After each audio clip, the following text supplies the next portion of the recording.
bá mi wá kọ́hún blálà díẹ̀ níwọ̀nba. Bá mi gẹ́ẹ̀tì tòmátò tó máa wá tòmátò tí wọ́n fi òòrùn sá tó ti gbẹ kó pẹ̀lú kọ́hún. Wá bá mi wá pumpkin síìdì tó máa ń wà èso tó máa ń wà nínú elégédé èso yẹn bá mi kó pẹ̀lú ẹ̀. Bá mi sọ nǹkan ìdí powder wá lọ kó kúnná. Iṣẹ́ wo ló ń ṣe? Ọkùnrin tó ní ìsétọ̀ prostate enlargement kó rọra máa lò pẹ̀lú omi ọsàn wẹ́wẹ́. Tó bá ní ọ̀sà kó máa lò pẹ̀lú ògì ẹ̀kọ. Ìlàjì ṣíbí jẹun láàárọ̀, ìlàjì ṣíbí jẹun lálẹ́. Tested and confirmed. Fi fídíò ìránṣẹ́ káwọn èèyàn jàǹfààní ẹ̀ kó dẹ̀ fara balẹ̀ gbọ́ fídíò ìdílẹ̀ tó ráwọn májẹ̀mú tó wà ń bẹ̀. Fi nǹkan tó bá lágbára sákàǹtì àwọn ọmọ aláìní charity account 2044237680 2044237680 First Bank of Nigeria Global Dahiratu Dhikrlahi Islamic Organization. Full package wà fún prostate enlargement gland. Full package wà fún ẹ ti rí. Full package wà fún ẹ ti rí.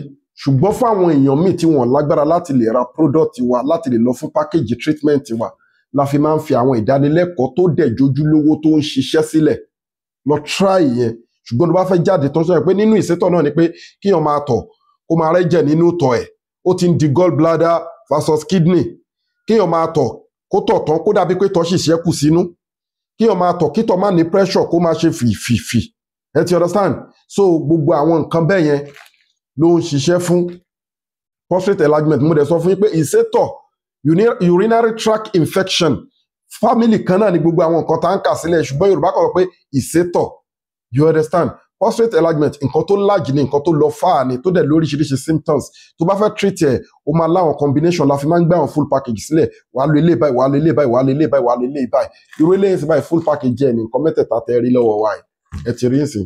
Ẹ bá wo ilé yẹn sì ẹ rí pé prostate, ẹ ti rí powder master, ẹ ti rí ilé yìí náà, ẹ ti rí pé ìsétọ̀ ló wà lórí ẹ̀ṣẹ́, ti rí ògùn ìsétọ̀ package ẹ̀ nìyẹn. How they get miracle leaf sí. So lódìdí báyìí ó ní bá ṣe ń treat ẹ̀. Ọlọ́run á gbàdúrà wa, Ọlọ́run ò ní fi wálẹ̀ láti tóbi Ọlọ́run. Ẹ WhatsApp wa lórí +234 810 913 1425. A wà ní Abraham Adesanya Lekki Ajeti Ọ̀sà Lagos. Ẹ get àwọn brand product wa made in India packed in South Africa. They are all powders. Gbogbo nǹkan ni ó wà ń bẹ̀ tí wọ́n ń ṣiṣẹ́ fún láwọn product wa yìí. A dẹ̀ ní àwọn handmade package tá a máa ń ṣe. Irú ẹ̀ náà ni irú ilé ìsìn handmade ni brand yẹ. Ẹ ti understand this handmade ni a ní wọn lóríṣiríṣi. Ètò àwẹ̀ wà tá a fi ń yanjú problem fáwọn èèyàn. Ètò àdúrà wà, ètò sàrà wà, àwọn halal powder wà lóríṣiríṣi tó jẹ́ special made tá a máa ṣe fáwọn èèyàn. Tílíkà ududullah wa ma yuti illa wa rasulahu. A ní kọjá ẹnu àlà Ọlọ́run àti tòjíṣẹ́ láíláíláíláíláí. Qad kana lakum fi rasulillahi uswatun hasana. Ẹ̀ńtọ́lọ́ ní ká máa wò láwòkọ́ṣe nìyẹn. So Ọlọ́run bá gbàdúrà wa. Innahu yarakum wa qabiluhu min haythu la tarawnahum. Ẹ̀mí òkùnkùn àtàwọn kọ̀mpánì ẹ̀ wọ́n ń wòye tẹ̀lé rí wọn. Gbogbo àwọn àìsàn tẹ́wò pátápátá ẹ̀ lẹ́mí òkùnkùn ẹ̀mí èṣù ní duplicate ẹ̀ lọ́wọ́ tó dẹ̀ ń jù síyàn lára. So ẹ contact Sheikh Afagba lórí èké ìpèníjà. Ẹ wà l'Amẹ́ríkà, ẹ wà ní Canada, ẹ lọ wo page wa kò síbi tẹ́ wà tá a kì í send nǹkan sí.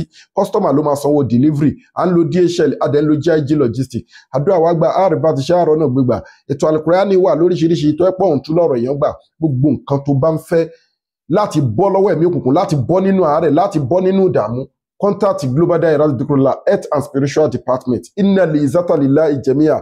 Gbogbo agbára Ọlọ́run ọba lónìí. Ẹ fi fídíò ìránṣẹ́ lẹ́ẹ̀kan sí phone number wa +234 810 913 1425. Lọ ṣiṣẹ́ ìsétọ̀ tí mo kọ yìí. Wàá dúpẹ́ fún Ọlọ́run. Bẹ́ẹ̀ ni mo sọ.